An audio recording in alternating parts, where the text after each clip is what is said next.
내란 특검이 재구속된 윤 전 대통령에게 다음 주 월요일로 다시 소환 일자를 통보했습니다.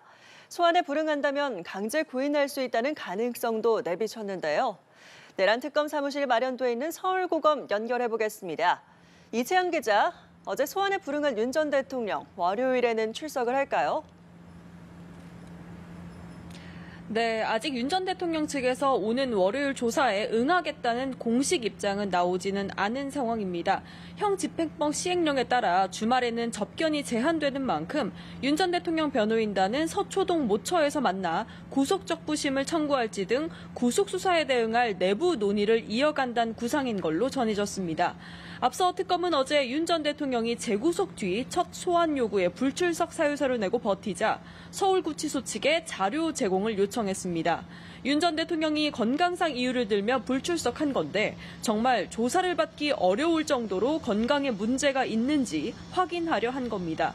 이후 특검팀은 조사를 받기 어려울 정도의 사유는 없다는 취지의 회신을 받자마자 곧바로 2차 소환일을 통보했습니다.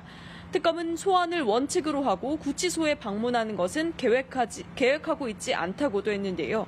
이번에도 타당한 이유 없이 불응하면 형사소송법상 다음 조치를 취하겠다는 점을 강조한 만큼 이번에도 불응하면 강제구인에 곧바로 들어갈 가능성도 있습니다.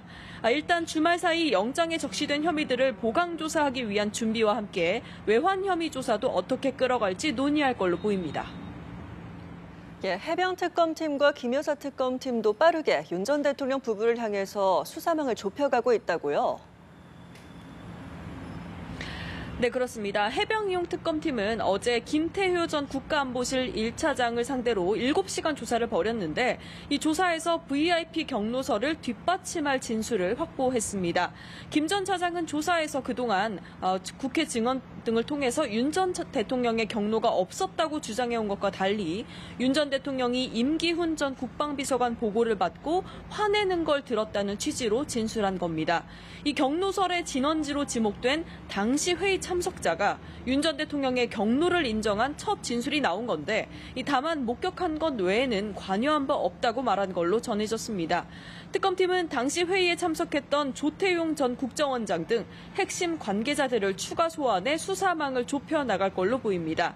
또 윤 전 대통령 서초동 자택을 어제 압수수색해 윤 전 대통령이 최근까지 쓰던 아이폰 한 대를 확보했는데 군 수뇌부 등 관련자들과 연락을 주고받은 게 있는지 확인할 걸로 보입니다. 김여사 특검팀 역시 김여사 일가 집사 역할을 한 김혜성 씨가 임원으로 있던 렌터카 업체 IMS 모빌리티의 자금 흐름 추적에 속도를 내고 있습니다. 투자받은 184억 가운데 일부가 아내가 사내이사로 등재된 회사 지분 매입에 쓰였는데 실제 김 씨 소유 차명회사가 아닌지 의심하는 것으로 전해졌습니다. 특검팀은 김 씨에 대한 압수수색 영장을 다시 청구해서 김 여사와 관련성을 들여다볼 걸로 보입니다. 지금까지 서울고검에서 전해드렸습니다.